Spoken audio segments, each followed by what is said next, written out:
ہرقل شاہ روم نے قریش کے قافلے میں ایک آدمی بلانے کو بھیجا، اور اس وقت یہ لوگ تجارت کے لیے ملک شام گئے ہوئے تھے، اور یہ وہ زمانہ تھا جب رسول اللہ صلی اللہ علیہ وسلم نے قریش اور ابو سفیان سے ایک وقتی عہد کیا ہوا تھا۔ جب ابو سفیان اور دوسرے لوگ ہرقل کے پاس ایلیا پہنچے جہاں ہرقل نے دربار طلب کیا تھا، اس کے گرد روم کے بڑے بڑے لوگ، علماء، وزراء و امراء بیٹھے ہوئے تھے۔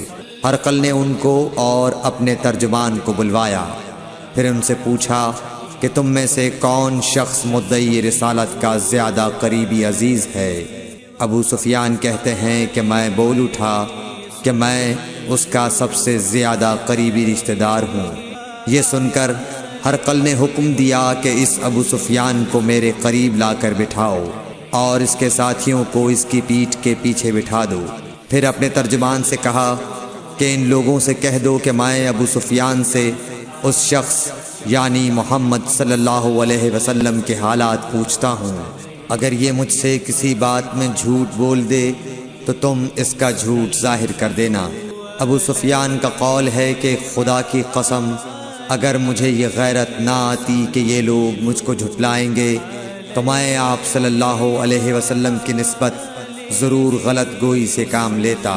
خیر، پہلی بات جو ہرقل نے مجھ سے پوچھی وہ یہ کہ اس شخص کا خاندان تم لوگوں میں کیسا ہے؟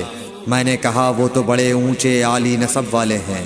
کہنے لگا اس سے پہلے بھی کسی نے تم لوگوں میں ایسی بات کہی تھی؟ میں نے کہا نہیں۔ کہنے لگا اچھا اس کے بڑوں میں کوئی بادشاہ ہوا ہے؟ میں نے کہا نہیں۔ پھر اس نے کہا بڑے لوگوں نے اس کی پیروی اختیار کی ہے یا کمزوروں نے؟ میں نے کہا نہیں، کمزوروں نے۔ پھر کہنے لگا اس کے تابعدار روز بڑھتے جاتے ہیں یا کوئی ساتھی پھر بھی جاتا ہے؟ میں نے کہا نہیں۔ کہنے لگا کیا اپنے اس دعوی نبوت سے پہلے کبھی کسی بھی موقع پر اس نے جھوٹ بولا ہے؟ میں نے کہا نہیں، اور اب ہماری اس سے صلح کی ایک مقررہ مدت ٹھہری ہوئی ہے، معلوم نہیں وہ اس میں کیا کرنے والا ہے۔ ابو سفیان کہتے ہیں میں اس بات کے سوا اور کوئی جھوٹ اس گفتگو میں شامل نہ کر سکا۔ ہرقل نے کہا کیا تمہاری اس سے کبھی لڑائی بھی ہوئی ہے؟ ہم نے کہا کہ ہاں۔ بولا پھر تمہاری اور اس کی جنگ کا کیا حال ہوتا ہے؟ میں نے کہا لڑائی ڈول کی طرح ہے، کبھی وہ ہم سے میدان جنگ جیت لیتے ہیں اور کبھی ہم ان سے جیت لیتے ہیں۔ ہرقل نے پوچھا وہ تمہیں کس بات کا حکم دیتا ہے؟ میں نے کہا وہ کہتا ہے کہ صرف ایک اللہ ہی کی عبادت کرو، اس کا کسی کو شریک نہ بناؤ، اور اپنے باپ دادا کی شرک کی باتیں چھوڑ دو، اور ہمیں نماز پڑھنے، سچ بولنے، پرہیزگاری اور صلہ رحمی کا حکم دیتا ہے۔ یہ سب سن کر پھر ہرقل نے اپنے ترجمان سے کہا کہ ابو سفیان سے کہہ دے کہ میں نے تم سے اس کا نسب پوچھا تو تم نے کہا کہ وہ ہم سے عالی نسب ہے، اور پیغمبر اپنی قوم میں عالی نسب ہی بھیجے جایا کرتے ہیں۔ میں نے تم سے پوچھا کہ دعوی نبوت کی یہ بات تمہارے اندر اس سے پہلے کسی اور نے بھی کہی تھی تو تم نے جواب دیا کہ نہیں۔ تب میں نے اپنے دل میں کہا کہ اگر یہ بات اس سے پہلے کسی اور نے کہی ہوتی تو میں سمجھتا کہ اس شخص نے بھی اسی بات کی تقلید کی ہے جو پہلے کہی جا چکی ہے۔ میں نے تم سے پوچھا کہ اس کے بڑوں میں کوئی بادشاہ بھی گزرا ہے تو تم نے کہا کہ نہیں۔ تو میں نے دل میں کہا کہ ان کے بزرگوں میں سے کوئی بادشاہ ہوا ہوگا تو کہہ دوں گا کہ وہ شخص اس بہانے اپنے آباء و اجداد کی بادشاہت اور ان کا ملک دوبارہ حاصل کرنا چاہتا ہے۔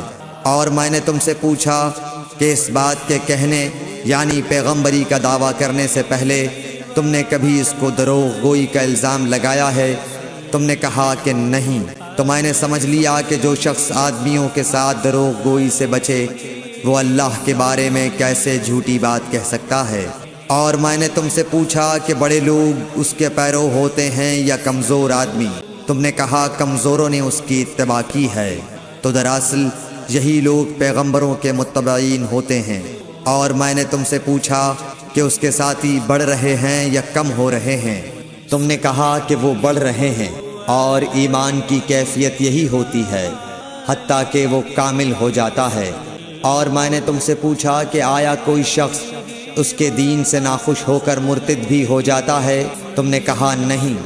تو ایمان کی خاصیت بھی یہی ہے، جن کے دلوں میں اس کی مسرت رچ بس جائے وہ اس سے لوٹا نہیں کرتے۔ اور میں نے تم سے پوچھا کہ آیا وہ کبھی عہد شکنی کرتے ہیں؟ تم نے کہا نہیں۔ پیغمبروں کا یہی حال ہوتا ہے، وہ عہد کی خلاف ورزی نہیں کرتے۔ اور میں نے تم سے کہا کہ وہ تم سے کس چیز کے لیے کہتے ہیں؟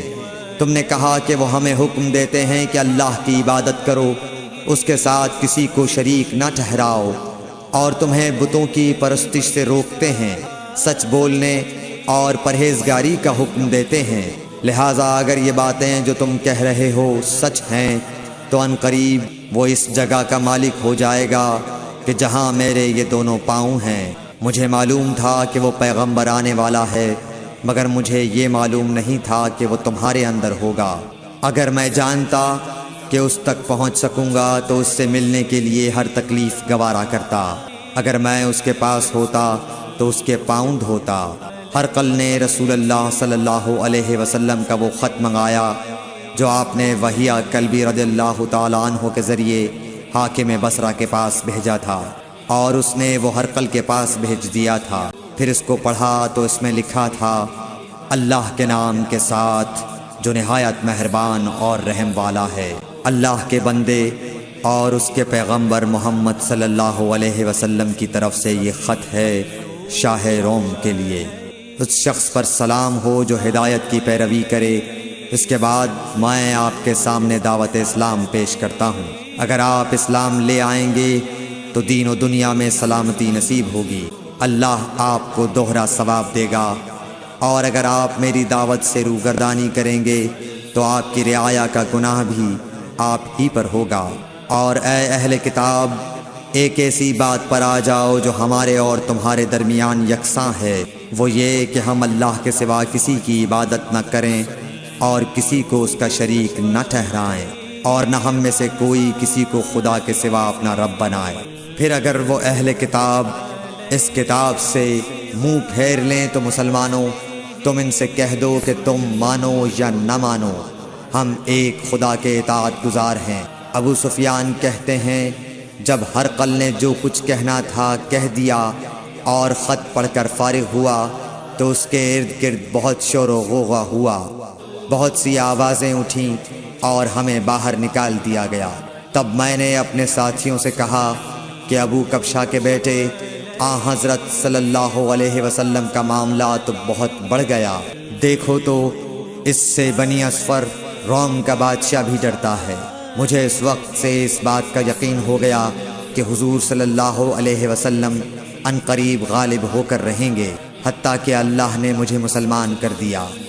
راوی کا بیان ہے کہ ابن ناطور ایلیا کا حاکم ہرقل کا مصاحب اور شام کے نصارہ کا لاٹ پادری بیان کرتا تھا کہ ہرقل جب ایلیا آیا ایک دن صبح کو پریشان اٹھا تو اس کے درباریوں نے دریافت کیا کہ آج ہم آپ کی حالت بدلی ہوئی پاتے ہیں، کیا وجہ ہے؟ ابن ناطور کا بیان ہے کہ ہرقل نجومی تھا، علم نجوم میں وہ پوری مہارت رکھتا تھا۔ اس نے اپنے ہم نشینوں کو بتایا کہ میں نے آج رات ستاروں پر نظر ڈالی تو دیکھا کہ ختنہ کرنے والوں کا بادشاہ ہمارے ملک پر غالب آ گیا ہے۔ بھلا اس زمانے میں کون لوگ ختنہ کرتے ہیں؟ انہوں نے کہا کہ یہود کے سوا کوئی ختنہ نہیں کرتا، سو ان کی وجہ سے پریشان نہ ہوں۔ سلطنت کے تمام شہروں میں یہ حکم لکھ بھیجیے کہ وہاں جتنے یہودی ہوں سب قتل کر دیے جائیں۔ وہ لوگ انہی باتوں میں مشغول تھے کہ ہرقل کے پاس ایک آدمی لایا گیا جسے شاہ غسان نے بھیجا تھا۔ اس نے رسول اللہ صلی اللہ علیہ وسلم کے حالات بیان کیے۔ جب ہرقل نے سارے حالات سن لیے تو کہا کہ جا کر دیکھو وہ ختنہ کیے ہوئے ہے یا نہیں۔ انہوں نے اسے دیکھا تو بتلایا کہ وہ ختنہ کیا ہوا ہے۔ ہرقل نے جب اس شخص سے عرب کے بارے میں پوچھا تو اس نے بتلایا کہ وہ ختنہ کرتے ہیں۔ تب ہرقل نے کہا کہ یہی محمد صلی اللہ علیہ وسلم اس امت کے بادشاہ ہیں جو پیدا ہو چکے ہیں۔ پھر اس نے اپنے ایک دوست کو رومیہ خط لکھا اور وہ بھی علم نجوم میں ہرقل کی طرح ماہر تھا۔ پھر وہاں سے ہرقل حمص چلا گیا ابھی ہمس سے نکلا نہیں تھا کہ اس کے دوست کا خط اس کے جواب میں آ گیا۔ اس کی رائے بھی حضور صلی اللہ علیہ وسلم کے ظہور کے بارے میں ہرقل کے موافق تھی کہ محمد صلی اللہ علیہ وسلم واقعی پیغمبر ہیں۔ اس کے بعد ہرقل نے روم کے بڑے آدمیوں کو اپنے حمس کے محل میں طلب کیا اور اس کے حکم سے محل کے دروازے بند کر لیے گئے۔ پھر وہ اپنے خاص محل سے باہر آیا اور کہا، اے روم والو، کیا ہدایت اور کامیابی میں کچھ حصہ تمہارے لیے بھی ہے؟ اگر تم اپنی سلطنت کی بقا چاہتے ہو تو پھر اس نبی صلی اللہ علیہ وسلم کی بیعت کر لو اور مسلمان ہو جاؤ۔ یہ سننا تھا کہ پھر لوگ وحشی گدھوں کی طرح دروازوں کی طرف دوڑے مگر انہیں بند پایا۔ آخر جب ہرقل نے اس بات سے ان کی یہ نفرت دیکھی اور ان کے ایمان لانے سے مایوس ہو گیا تو کہنے لگا کہ ان لوگوں کو میرے پاس لاؤ۔ جب وہ دوبارہ آئے تو اس نے کہا، میں نے جو بات کہی تھی اس سے تمہاری دینی پختگی کی آزمائش مقصود تھی، سو وہ میں نے دیکھ لی۔ تب یہ بات سن کر وہ سب کے سب اس کے سامنے سجدے میں گر پڑے اور اس سے خوش ہو گئے۔ بالآخر ہرقل کی آخری حالت یہی رہی۔ صحیح بخاری حدیث نمبر 7۔